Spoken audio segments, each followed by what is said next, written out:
وصفة النهاردة فعلا توفير التوفير، حاجة كده من الآخر. بربع كيلو بس من اللحمة المفرومة هنعمل 3 وجبات، والله 3 وجبات بجد. حلوة جدا يا جماعة، حلوة قوي لتفريزات رمضان. حلو ان انتوا تعملوها وتشيلوها رمضان على القلي فقط، خطيرة. حاجة كده من الآخر. أنا اسمي مروة، لو أول مرة تشوفيني وتتابعيني انزلي حالا واشتركي في القناة وفعلي جرس التنبيهات عشان ان شاء الله يوصلك إشعارات بوصفاتي الجديدة. وصفة النهاردة هنحتاج كيلو من البطاطس مبشوره كويس جدا، كوبايه من البقسماط المطحون، بصلايه مفرومه ناعم، وربع كيلو من اللحم المفروم، بيضايه. وهبتدي انزل بالتوابل بتاعتي، عباره عن معلقه صغيره من الملح والبابريكا والفلفل الاسود وكمان الكمون. وهنعجن كويس جدا. اهم حاجه البطاطس وانتوا بتبشروها تبشروها على الناحيه الضيقه، تمام. وكمان تصفوها كويس جدا من اي ميه موجوده فيها هي والبصل. هنعملها كويس جدا بالشكل ده، وهبتدي اضربها ضربه او ضربتين في الكبه، وده مهم جدا عشان اللحمه تتسمغ معانا مع الخضار، تمام. عشان اعرف اشكلها كويس. سبتها في التلاجة نص ساعة، وبعد كده هبتدي ان انا اشكلها. انا هشكلها صوابع، لكن تقدري كمان تعمليها دواير او كور زي ما بتفضلي. تعملي المقاس اللي يناسبك.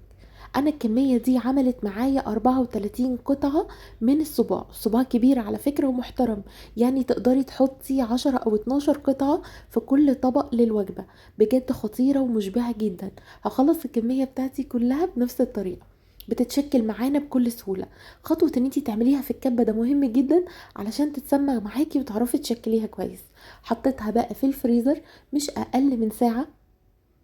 لو انتي هتفرزيها تفرزيها الاول فرداني كده، لما تتجمد تبداي تحطيها في الاكياس بتاعتك او في العلب بتاعتك، ده علشان تبقى كل واحدة بوحدتها.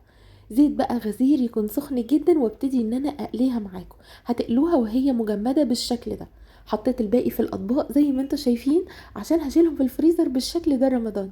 كل سنة وانتم طيبين. وصفة سهلة جدا ومشبعة قوي، وبجد طعمها حكاية. مع مكرونة بقى، مع اي وجبة عايزة تعمليها، حتى لو سندوتشات وسلطة. بجد من الاخر وتوفير التوفير. يعني عملنا 3 وجبات بربع كيلو بس من اللحمة المفروم. ما احنا لازم نظبط امورنا يا جماعة في ظروف البلد اللي احنا شايفينها دلوقتي، والغلا الفظيع. ربنا يعيننا جميعا.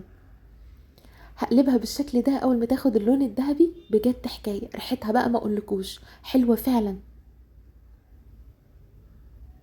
انا عملتها معاكم قبل كده على فكرة السنة اللي فاتت، بس حبيت ان انا اعملها تاني لان دي من اساسيات تجهيزات رمضان. لازم بشيل كمية كده لرمضان. بجد خطيرة. شايفين اللون تحفة ازاي؟ والطعم بقى حكاية بجد ما اقولكوش عليه. حاجة كده من الاخر. لازم تجربوا بنفسكم وتحكموا. هتقلوا بقى الكمية اللي تناسبكم وتشيلوا الباقي في الفريزر. زي ما انتوا شايفين كده انا حطيته في اكياس. كمية حلوة جدا، موفرة جدا جدا جدا. لازم تجربوها وتقولوا لي رأيكم. وعدتكم ان انا هعمل لكم وصفات كتير موفرة في الفترة اللي جاية عشان تفرزوها رمضان. هتوفر علينا وقت ومجهود وفلوس كمان. بجد الوصفة حكاية، جربوها عن تجربة. اشوفكم في فيديو جديد ووصفة جديدة. باي باي.